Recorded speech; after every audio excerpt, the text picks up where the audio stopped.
शिवकाली संवाद चैनल पर आप सभी का स्वागत है। जय माता दी सभी को। सबसे पहले तो क्षमा चाहूँगी आप सभी से कि इतने दिनों तक मैं आप सभी को वीडियोस नहीं दे पाई, तबीयत खराब होने के कारण।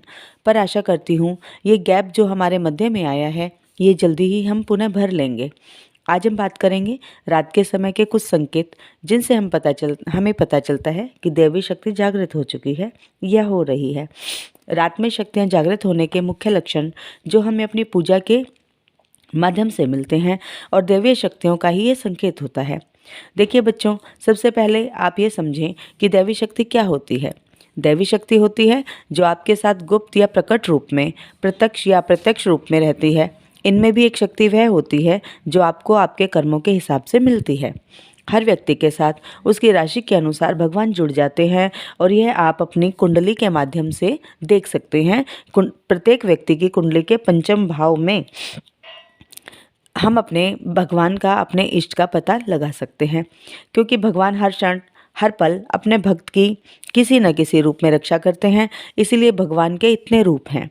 दूसरा भाव यह है कि जिसके लिए हमारे मन से भाव प्रकट हों, जिन्हें पूजने का दिल हमारा करे, जिनमें हमारा मन रमे, वह होते हैं हमारे इष्ट।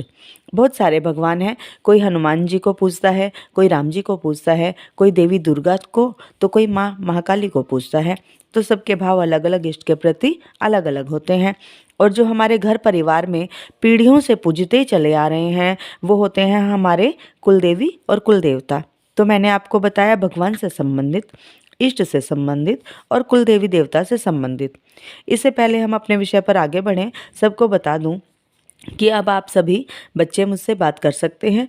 क्यूआर कोड से 251 रुपये पे करने के बाद मुझे 8800707049 पर स्क्रीनशॉट भेजें और 2 से 4 के बीच में आपसे बात कर ली जाएगी। बस इतना ध्यान रहे कि ये पूछा नहीं होगी, यह केवल मुझसे बात होगी। मुझे सपोर्ट करने के लिए मेरे अदर इंटरनेट सोर्सेज पर भी मुझे फॉलो करें, मेरे चैनल को सब्सक्राइब अवश्य करें। इससे मुझे प्रोत्साहन मिलता है आगे बढ़ने का, आप सभी को नई नई जानकारियाँ देने का। लिंक डिस्क्रिप्शन में दिए गए हैं। आइए बढ़े अपने विषय पर। तो जब हम अपने इष्ट देवी देवता की या कुल देवी देवता की पूजा करते ही जाते हैं, उनके मंत्र जाप करते जाते हैं, परस्पर कुछ पाने के लिए ये सब हम करते ही चले जाते हैं बिना रुके। चौपाई, चालीसा, स्तोत्र, गुणगान, मंत्र जाप हम करते ही चले जाते हैं।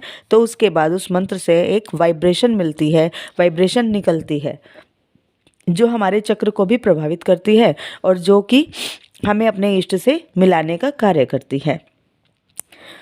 हमारे इष्ट हमें इसी मंत्र की वाइब्रेशन से ही प्राप्त हो जाते हैं। उसे हम ये भी कह सकते हैं कि हम मन मस्तिष्क में जो भी सोचते हैं वो होने लगता है। जो हम कह सकते हैं, जिसे हम कह सकते हैं कि शक्ति हमारी बात सुन रही है, हमारे मन के अनुरूप, हमारे या मंत्र के अनुरूप, या हम अपनी मनोकामना किसी तरह से कह रहे हैं और उसके अनुरूप ही शक्ति आपकी बात सुनती है और करती भी है, तो यह हम कह सकते हैं कि दैवीय कृपा हमें मिल रही है। इससे हम कह सकते हैं कि दैवीय शक्ति हमारे साथ है। तो बात हम किसी भी तरीके से लें, अगर हमारी बात पूर्ण हो रही है तो दैवीय शक्ति की कृपा आपके ऊपर है, होने लगी है। तो दैवी शक्ति आपको धीरे धीरे मिलती है और मिलती है आपकी मेहनत से, परिश्रम से, मंत्र जाप से, पूजा पाठ से। यदि आप पूजा पाठ, मंत्र जाप नियमित रूप से कर रहे हैं तब यह दैवीय शक्ति आपको प्राप्त होने लगती है धीरे धीरे। यह दैवी शक्ति हमेशा रात को ही जागृत होती है, क्योंकि दैवी शक्ति चाहती है एकाग्रता, शांति, लग्न, और यह सब चीज़ें हमें रात्रि को ही प्राप्त होती हैं।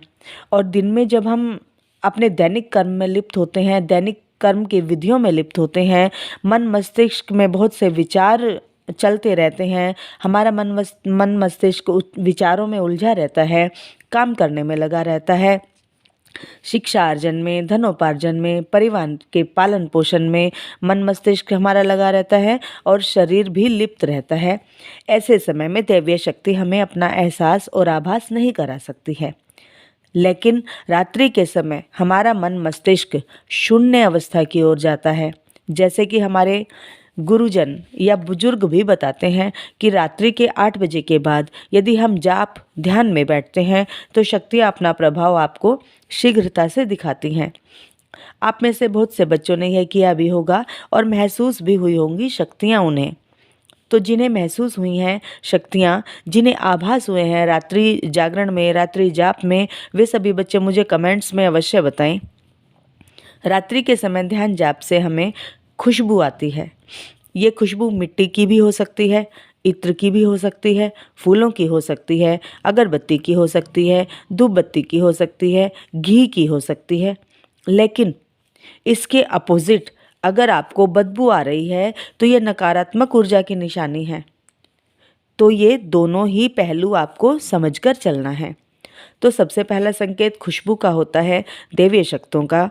दूसरा संकेत जो है वो किसी के होने का आभास हमें होता है जाप के समय, ध्यान के समय। और तीसरा संकेत जो है वो आपको रात को ही आपके शरीर में दर्द होने का होता है। जाप के समय ही आपको दर्द होने का होता है, चाहे वो पीठ में दर्द हो, कंधों पर भारीपन हो, हाथ पैरों में दर्द हो, सिर में दर्द हो, अचानक से बहुत तेज दर्द होगा आपको। ये ठीक उसी प्रकार होता है जैसे कि आपको कोई चोट लगे तो रात्रि के समय आपको ज़्यादा दर्द का आभास होता है, क्योंकि रात्रि के समय हमारा मन शांत होता है और उसी जगह पर केंद्रित हो जाता है। अब बात आती है रात को जब आप सोते हो, सोने के लिए जाते हो, तो आपको स्वप्न आएंगे, अलग अलग तरह के अच्छे अच्छे स्वप्न आएंगे आपको, तीर्थ के, भगवान के, नदियों के, मंदिर की घंटियों के, आपके इष्ट की सवारी दिखेगी आपको स्वप्न में। शंख, त्रिशूल, चक्र दिखाई देंगे आपको स्वप्न के माध्यम से। आपके इष्ट स्वयं आपको दर्शन दे सकते हैं स्वप्न के माध्यम से। आपको लगेगा आपके आसपास कोई है। रात्रि के समय भी आपको ये महसूस होगा, सोते समय भी, कि आपके आसपास कोई है। आवाज़ें सुनेंगी आपको अलग अलग प्रकार की। आपकी नींद खुल जाएगी रात को, कभी 2 बजे, 2:30 बजे, तो कभी 3 बजे। तो ये अवस्था है और आगे बढ़ने की। स्वयं वह मंत्र जिसकी आप साधना कर रहे हो वह आपको कहता है कि उठ जाग, मेरी भक्ति कर, मेरे माध्यम से इष्ट को प्राप्त कर। जो भी व्यक्ति साधना क्षेत्र में कंटिन्यू मंत्र जाप करते हैं उन्हें ये अनुभव होते हैं। इससे अलग भी बहुत से अनुभव उन्हें होते हैं। ऐसे ऐसे अनुभव साधकों को होते हैं कि अगर हम उन अनुभवों को यहाँ शेयर करें तो लोग हमें पागल भी कहेंगे और सत्य को समझेंगे भी नहीं। ऐसे अनुभव केवल एक पर्टिकुलर व्यक्ति को ही होते हैं और ऐसे अनुभव हमें किसी को बताने भी नहीं चाहिए। केवल और केवल अपने गुरुजनों से ही ये अनुभव हमें शेयर करने चाहिए, अन्य किसी और से ये अनुभव हमें शेयर नहीं करने चाहिए। तो ये सभी रात्रि के लक्षण हैं जो हमें प्राप्त होते हैं साधना के माध्यम से। उसके लिए हमें करना है कि अपनी पूजा पाठ को और बढ़ाना है और आगे बढ़ना है अपने इष्ट के चरणों में विलीन होने के लिए। तो ये थी आज की जानकारी। वीडियो अच्छी लगी है तो लाइक अवश्य करें, कमेंट्स में अपने अपने अनुभव अवश्य शेयर करें। मिलते हैं अपनी अगली वीडियो में एक नई जानकारी के साथ। तब तक के लिए जय माता दी सभी को। जय शिव शक्ति, जय महाकाल, जय महाकाल।